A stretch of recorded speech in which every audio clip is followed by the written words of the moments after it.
రాజ్యలక్ష్మి తన ఇంట్లో అనన్య తండ్రి రఘునాథ్ గారితో మాట్లాడుతోంది. హాల్ అంతా చాలా రిచ్గా ఉంది. ఖరీదైన సోఫాలు, గోడల మీద పెద్ద పెయింటింగ్స్ రాజ్యలక్ష్మి హోదాను చాటి చెబుతున్నాయి. రఘునాథ్ గారు, అనన్య మా ఇంటికి రావడం చాలా సంతోషం. మన రేంజ్ కి తగ్గట్టుగా గ్రాండ్ గా పెళ్లి చేద్దాం. తప్పకుండా అండి.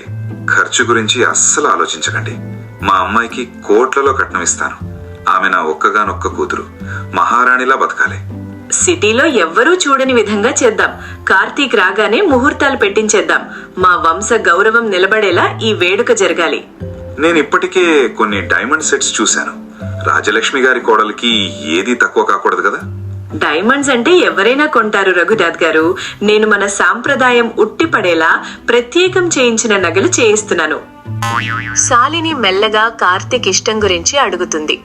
రాజీ, కార్తీక్ కి ఈ విషయం చెప్పావా? వాడేమంటాడో? ఈ కాలం పిల్లలు వాళ్ళ ఇష్టాలు వేరేగా ఉంటున్నాయి. వాడు నా మాట కాదనడు శాలిని. నా కొడుకుకి ఈ కుటుంబం విలువ తెలుసు. రాగానే నిశ్చితార్థం ఫిక్స్ చేసేస్తాను. కాని రాజీ, ఒకసారి వాడి మనసు తెలుసుకుంటే మంచిదేమో కదా. తొందరపడితే తర్వాత ఇబ్బంది రాకూడదు. నా కొడుకు మనసు నాకు తెలుసు. వాడికేది మంచిదో నేను నిర్ణయిస్తాను. వాడు నా పెంపకం మీద నాకు నమ్మకముంది. అవునండి, కార్తీక్ లాంటి బుద్ధిమంతుడు దొరకడం మా అదృష్టం. నేను గెస్ట్ లిస్ట్ రెడీ చేయిస్తాను.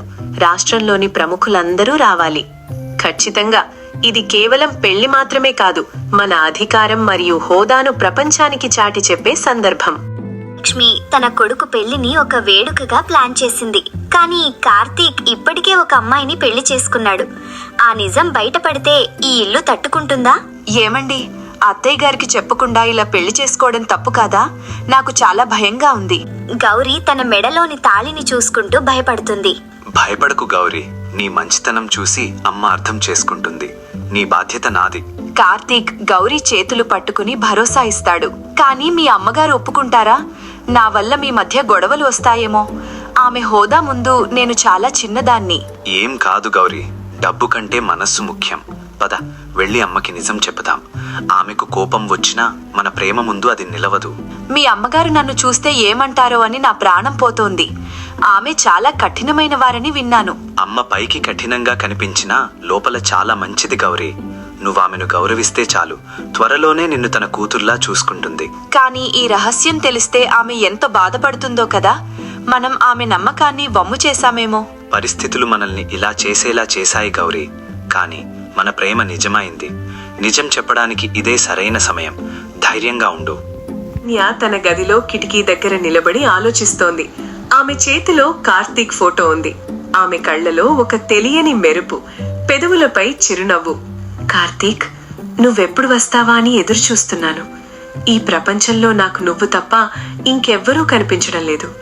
నాన్న కోట్లిస్తానంటున్నారు, ఆస్తంతా నాదే అంటున్నారు. కానీ నాకివేవీ వద్దు కార్తీక్. నీ తోడుంటే చాలు, అది చాలు నాకు. నువ్వు నా జీవితంలోకి వచ్చాకే నా ప్రతిరోజు ఒక పండగలా మారింది. నిన్ను పెళ్లి చేసుకోవడమే నా జీవిత లక్ష్యం. మన పెళ్లి గురించి ఇంట్లో మాట్లాడుతున్నారని తెలిసి నా మనసు గాల్లో తేరుతోంది. నువ్వు కూడా నా కోసం అలాగే ఎదురు చూస్తున్నావని నాకు తెలుసు. I love you Karthik. నిన్ను తప్ప ఇంకెవ్వరినీ నేను ఊహించుకోలేను. నువ్వే నా సర్వస్వం.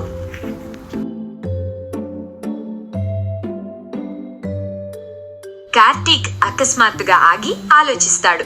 రాజ్యలక్ష్మి పట్టుదల అతనికి తెలుసు. నేరుగా వెళితే గౌరిని ఇంట్లోకి రానివ్వదని అతనికి అర్థమవుతుంది. గౌరీ, నాకొక ఆలోచన వచ్చింది. మనం నేరుగా వెళ్ళి నిజం చెబితే అమ్మ నిన్ను అస్సలు అంగీకరించదు. నిన్ను వెంటనే బయటకు పంపేస్తుంది. మరి ఏం చేద్దామంటారు?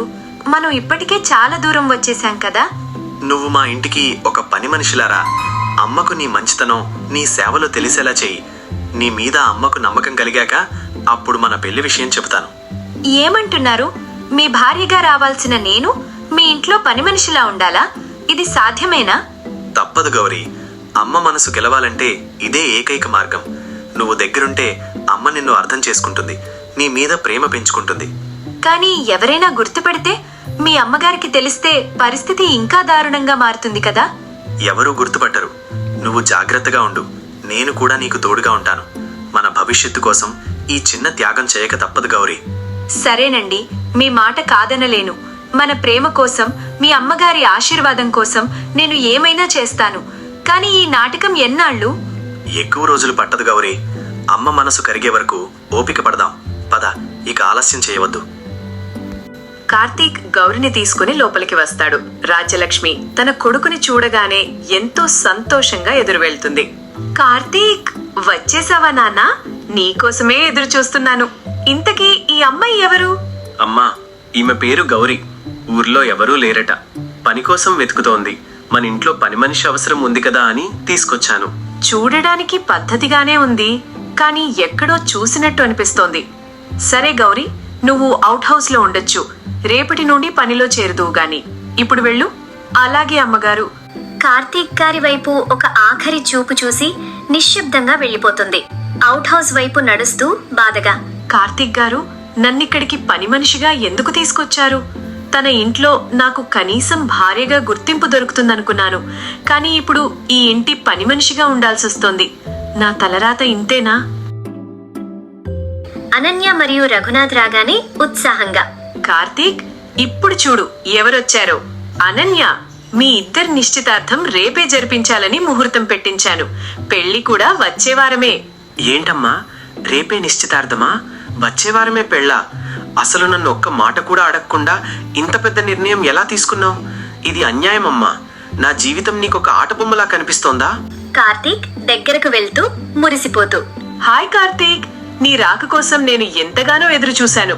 మన కల నిజం కాబోతోంది. నాకు చాలా సంతోషంగా ఉంది. నువ్వెందుకలా షాక్ అయ్యావు? మన పెళ్లి గురించి ఎప్పటి నుండో మాట్లాడుకుంటున్నాం కదా. అమ్మా, ఇది జరగడానికి వీల్లేదు. నేను ఈ పెళ్లికి సిద్ధంగా లేను. కనీసం నా అభిప్రాయం కూడా తీసుకోవా? నా మనసులో ఏముందో తెలుసుకునే ప్రయత్నం ఎప్పుడైనా చేశావా? తీవ్రమైన స్వరంతో కళ్ళలో నిప్పులు కురిపిస్తూ, కార్తీక్, నోర్ముయు. నీ అభిప్రాయమేముందిందులో? నేను చెప్పాను, నువ్వు వినాలి. అనన్య మన ఇంటి కోడలిగా రావాలని నా కోరిక. దానికి అడ్డు చెప్పే ధైర్యం నీకు లేదనుకుంటున్నాను. ఆవేశంగా రాజ్యలక్ష్మిని ఎదిరిస్తూ, ధైర్యం గురించి మాట్లాడకమ్మా. నా ప్రాణం పోయినా సరే నేను ఇష్టపడని ఈ పెళ్లికి ఒప్పుకోను. నేను ఎవరిని ప్రేమిస్తున్నానో, నా జీవితం ఎవరితో ఉండాలో నేనే నిర్ణయించుకుంటాను. శాంతింపజేయడానికి ప్రయత్నిస్తూ, కార్తీక్, రాజ్యలక్ష్మి గారు నీ మంచి కోసమే ఆలోచిస్తారు. అనన్య నిన్ను ఎంతగా ఇష్టపడుతుందో నీకు తెలుసు కదా. ఇక ఈ గొడవలాపి రేపటి వేడుకకు సిద్ధమవ్వు. ఆవేశంలో అనవసరమైన మాటలు అనకు.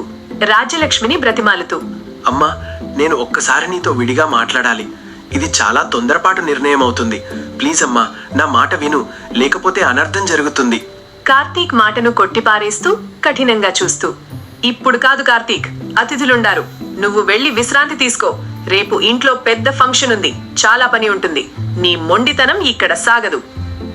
కార్తీక్ నిజం చెప్పేస్తాడా లేక మౌనంగా అన్నీ భరిస్తాడా? గౌరీ జీవితం ఏ మలుపు తిరగబోతోంది? భార్యగా హక్కు దక్కుతుందా లేక పని మనిషిగానే మిగిలిపోతుందా? ఈ ప్రేమ నిలబడుతుందా లేక రాజ్యలక్ష్మి నిర్ణయం గెలుస్తుందా? తెలుసుకోవాలంటే పార్ట్ 2 చూడండి.